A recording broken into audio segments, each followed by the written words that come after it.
विकी बताओ का स्वागत है। करौली ईआरसीपी को लेकर महिला महाकुंभ और करौली के जगदीश धाम कैमरी में महिला महाकुंभ का आयोजन किया गया। सीधी तस्वीरें आपको दिखा रहे हैं।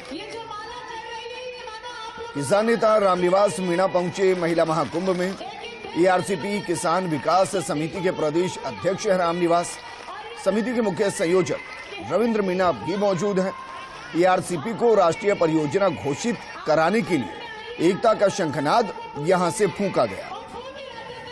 महिला प्रदेश अध्यक्ष संगीता गुर्जर, मीडिया प्रभारी दीनदयाल सरस्वत महाकुंभ में मौजूद हैं और तस्वीरें देखकर आपको अंदाजा बखूबी लग गया होगा कि खचाखच भरे टेंट में 13 जिलों से आई महिलाएं मौजूद हैं।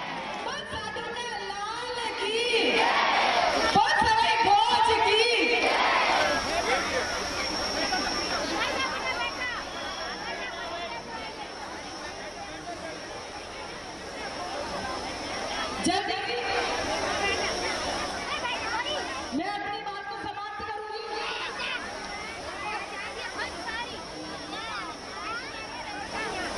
तो करौली से सीधी तस्वीरें हैं जहां पीली लुगड़ी के अंदर ईआरसीपी की मांग को इस तरीके से पुरजोर किया जा रहा है कि ये आवाज दिल्ली तक पहुंचे और ये एहसास हो कि ईआरसीपी की मांग महिलाओं के लिए जरूरी क्यों है।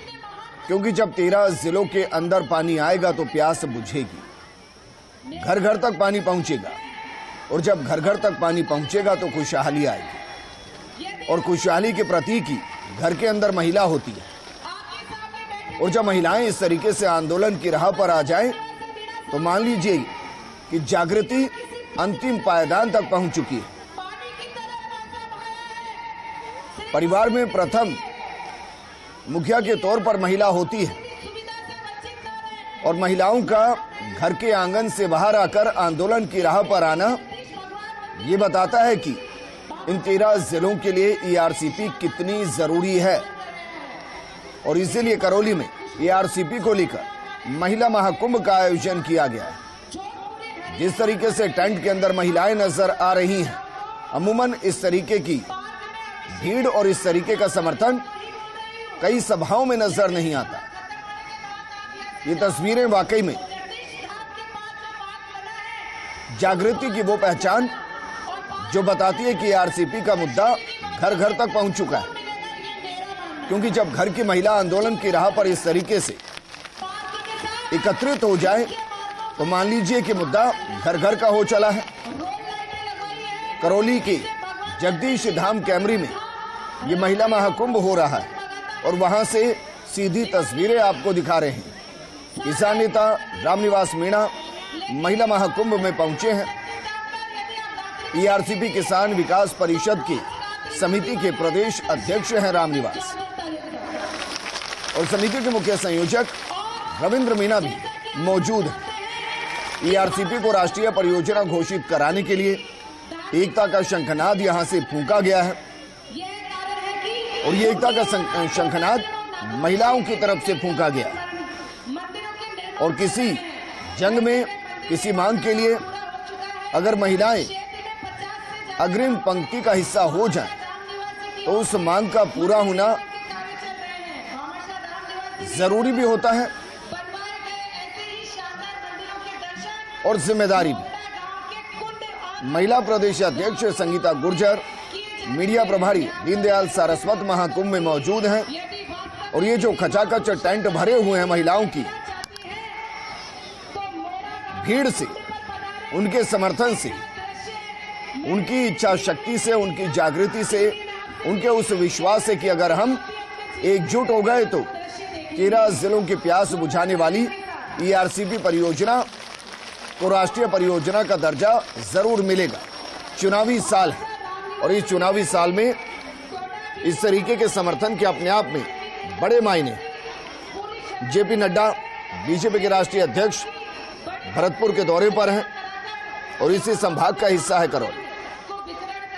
केंद्र सरकार से लगातार राजस्थान सरकार मांग कर रही है कि ईआरसीपी को राष्ट्रीय परियोजना का दर्जा दिया जाए। दर्जा अभी तक मिला नहीं, लेकिन राज्य सरकार अपने खर्चे से इस परियोजना को पूरा करने की कोशिश कर रही है। नौनेरा बांध लगभग अपना स्वरूप ले चुका है लेकिन अगर ईआरसीपी का सपना साकार होता है, राष्ट्रीय परियोजना बनती है, तो इसके दो फायदे होंगे। पहला फायदा तो ये होगा कि इसमें राजस्थान अपने मद के पानी को ज्यादा स्टोर कर पाएगा, ज्यादा इस्तेमाल कर पाएगा, और दूसरा ये कि राज्य सरकार के ऊपर खर्च कम आएगा और केंद्र सरकार के ऊपर ज्यादा। कमाल की बात यह भी है कि वर्तमान स्थिति में नेशनल हाईवेज को छोड़ दिया जाए तो राजस्थान के पास कोई राष्ट्रीय परियोजना नहीं जो राजस्थान के लिए हो, और इसलिए भी राजस्थान की मांग ज्यादा मजबूत ईआरसीपी के मुद्दे पर हो जाती है। ये मांग इसलिए भी मजबूत हो जाती है क्योंकि दौसा के साथ अजमेर में जब प्रधानमंत्री मोदी बीते चुनाव में आए थे तो उन्होंने कहा था कि ईआरसीपी को लेकर केंद्र सकारात्मक रुख अपनाएगा, इसकी फाइल पर पॉजिटिव नोट के साथ आगे बढ़ा जाएगा। लेकिन लगभग 5 साल होने को है, इसको अभी तक राष्ट्रीय परियोजना घोषित नहीं किया गया, और इसीलिए अब इन 13 जिलों की महिलाएं भी महाकुंभ के जरिए अपनी आवाज को बुलंद कर रही हैं। आपकी और मेरी कि हम बेटियों को इतनी बड़ी सभा में बोलने का मौका मिल रहा है, और जिस बहन ने इस सभा में बोल के बता दिया, मेरा दावा है आपसे, लाखों की संख्या में आप उसे खड़ा कर दो, कहीं भी बोलने से नहीं हिचकिचाएगी। जोरदार तालियों के साथ स्वागत देवान की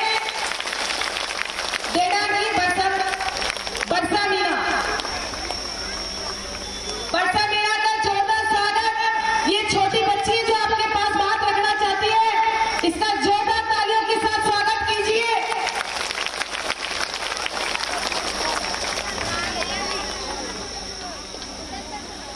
आप सभी को राम राम। मेरा नाम बरसा मीना है, मैं डेढ़ा गांव की हूँ। मैं बाबा को धन्यवाद कहना चाहती हूँ। बाबा हमारे गांव में संस्कार पे गए थे, तब उन्होंने बोर खुदाने की बात की थी, और मैं बाबा से बोलना चाहती हूँ कि वह काम जल्दी शुरू कर दे। हमारे गांव में पानी बहुत है, लेकिन बगड़ा गांव दौसा के पास है, उसमें बिल्कुल भी पानी नहीं है, और वहाँ पे महिलाओं को बहुत परेशानी आती है। तो मैं बाबा से निवेदन करती हूँ कि बगड़ा गांव में पानी पहुँचाए। थैंक यू बाबा, हमारे गांव में बोर खुदाने के लिए। जब तक सूरज चांद रहेगा, राम माता का नाम रहेगा। जब तक सूरज चांद रहेगा, राम माता का नाम रहेगा। Thank you. बहुत बहुत धन्यवाद। ये बहुत बड़ी बात है कि छोटी बहन दौसा से आई है, और आप इसकी आस्था देखो बाबा के प्रति।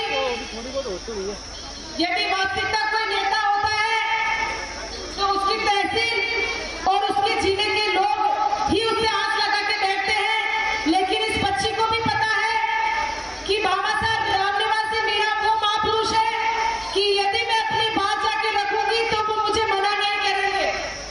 इसीलिए आपको बार-बार कह रही हूं कि आप बहुत खुशनसीब है कि ऐसा महापुरुष आपकी तहसील में और आपके जिले में है। जोरदार तालियों के साथ बाबा साहब रामनिवासी मीरा को धन्यवाद।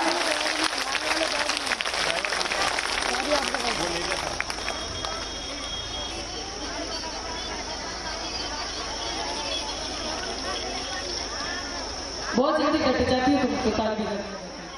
फिर रुक जाओ, हमारा जोश खत्म हो जाएगा। जोरदार तालियां।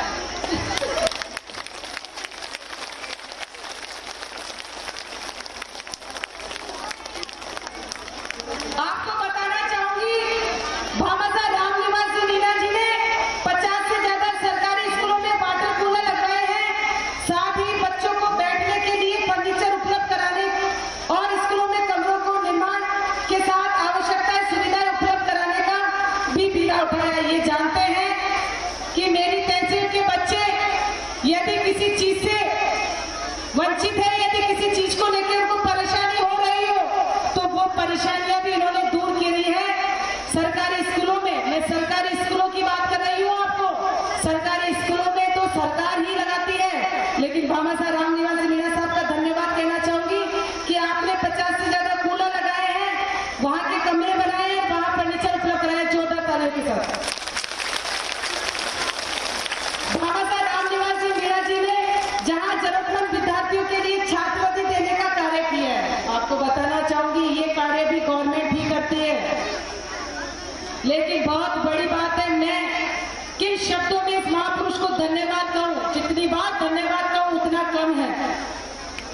भामाशाह रामनिवासी मीणा साहब ने जरूरतमंद विद्यार्थियों के लिए छात्रवृत्ति देने का कार्य किया है, वहीं बच्चों को पढ़ने के लिए लाइब्रेरी बनवाने का कार्य भी भामाशाह रामनिवासी मीणा जी ने किया है। इस सभा के स्थल के पास यानी कि जिस पावन भूमि पे आप बैठी हैं